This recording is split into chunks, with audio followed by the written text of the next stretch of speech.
एक डीएम जो भविष्य में जाके सीएम बनता है, आज दिनांक 29 मई 2020 को वो इस दुनिया को छोड़ के चला जाता है।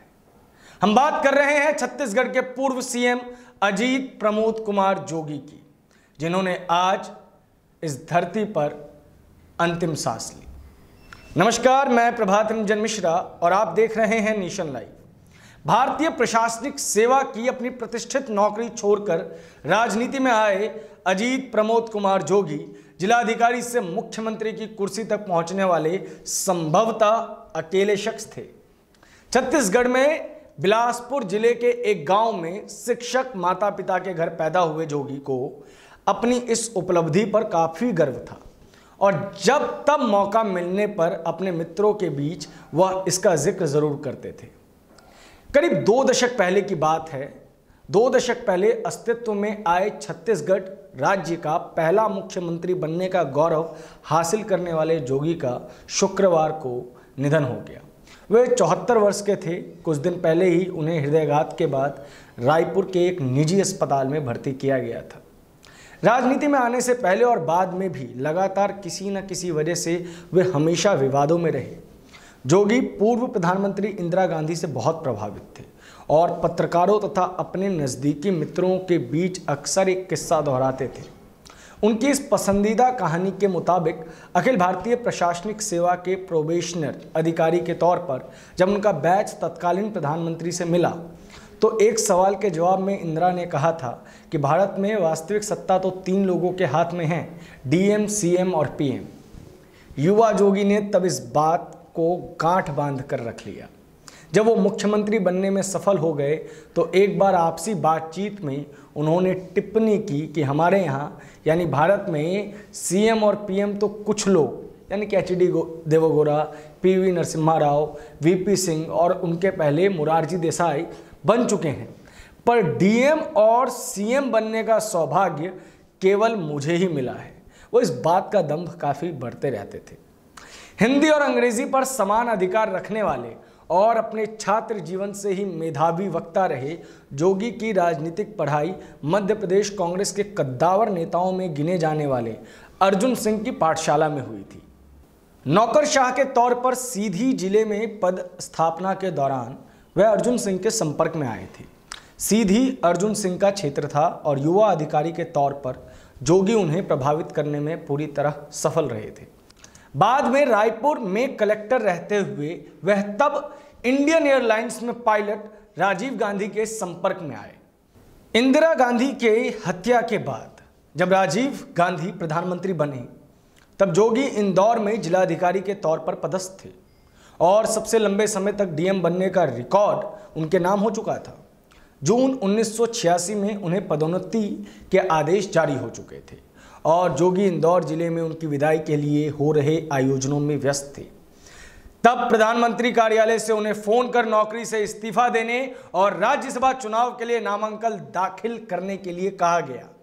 अपने एक संस्मरण में जोगी ने लिखा है कि वह बहुत धर्म संकट में थे और अंत में पत्नी रेणु जोगी व मित्र दिग्विजय सिंह की सलाह मानते हुए उन्होंने नामांकन दाखिल करने का फैसला किया। जोगी ने लिखा है कि दिग्विजय सिंह ने उन्हें समझाते हुए न केवल राज्यसभा का प्रस्ताव स्वीकार करने की सलाह दी थी बल्कि यह भविष्यवाणी भी की थी कि राजनीति में उनका भविष्य बहुत उज्जवल है। उस वक्त शायद किसी ने नहीं सोचा था कि डीएम से राज्यसभा सांसद बना व्यक्ति एक दिन छत्तीसगढ़ का मुख्यमंत्री बनेगा।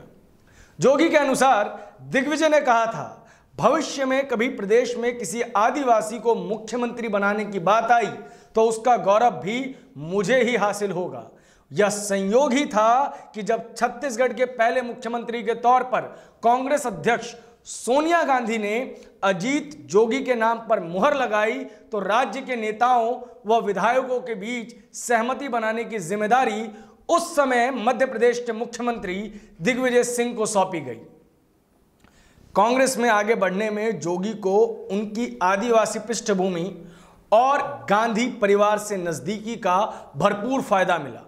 लंबे समय तक वह गांधी परिवार के विश्वस्त नेताओं में रहे। एक समय कांग्रेस के भविष्य के नेताओं में उनकी गिनती होने लगी थी। मुख्यमंत्री से पहले कांग्रेस के राष्ट्रीय प्रवक्ता के तौर पर उनका कार्यकाल आज भी याद किया जाता है। पिछले कुछ दशक में कांग्रेस के प्रवक्ताओं के तौर पर जो प्रमुख नेता पत्रकारों के बीच लोकप्रिय रहे, उनमें महाराष्ट्र से पार्टी के प्रमुख वीएन गाडगिल और उसके बाद जोगी ही थे। नौकरशाह के तौर पर मिले प्रशिक्षण ने जोगी की वरिष्ठ नेताओं के बीच पहुंच को काफी आसान बनाने में सहायता की और इसका पूरा फायदा उन्होंने जानकारियां हासिल करने और उन्हें सुविधा अनुसार मीडिया तक पहुंचाने में उठाया। प्रवक्ता के तौर पर उनकी जो राष्ट्रीय छवि बनी, उसने उन्हें मुख्यमंत्री पद का दावेदार बनाने में काफी मदद की। जोगी जब छत्तीसगढ़ के मुख्यमंत्री बने तब उनके सामने 3 बार मध्य प्रदेश के मुख्यमंत्री रह चुके श्यामाचरण शुक्ल, उनके भाई विद्याचरण शुक्ल और मध्य प्रदेश के पूर्व मुख्यमंत्री मोतीलाल वोरा जैसे दिग्गज थे। लेकिन इन सब का दावा खारिज कर सोनिया गांधी ने जोगी को प्राथमिकता दी। जोगी का सबसे बड़ा तर्क होता था कि ये लोग कैसे छत्तीसगढ़ के मुख्यमंत्री बन सकते हैं, इनमें से कोई भी स्थानीय छत्तीसगढ़ी भाषा में बात नहीं कर सकता। यह सही भी था। शुक्ल बंधु मूलतः उत्तर प्रदेश से थे और मोतीलाल वोरा राजस्थान से, लेकिन जोगी को प्राथमिकता मिलने के कारण छत्तीसगढ़ी बोलने और समझने की उनकी योग्यता नहीं, बल्कि उनका गांधी परिवार के प्रति निष्ठावान होना था। कांग्रेस अध्यक्ष बनने के बाद सोनिया गांधी की ओर से की गई यह पहली महत्वपूर्ण नियुक्ति थी। छत्तीसगढ़ विधानसभा के लिए पहले चुनाव 2003 में हुए और जोगी के नेतृत्व में कांग्रेस यह चुनाव हार गई, मगर जोगी को तब तक यह गुमान हो चला था कि उन्हें कोई पराजित नहीं कर सकता। इस दौरान हुए एक स्टिंग ऑपरेशन में पता चला कि वह और उनके बेटे अमित जोगी भाजपा की सरकार गिराने के लिए कथित तौर पर विधायकों को पैसे की पेशकश कर रहे थे। इस कांड के छींटे सोनिया गांधी पर भी पड़े और यहीं से जोगी और गांधी परिवार के बीच दूरियां बननी शुरू हुई।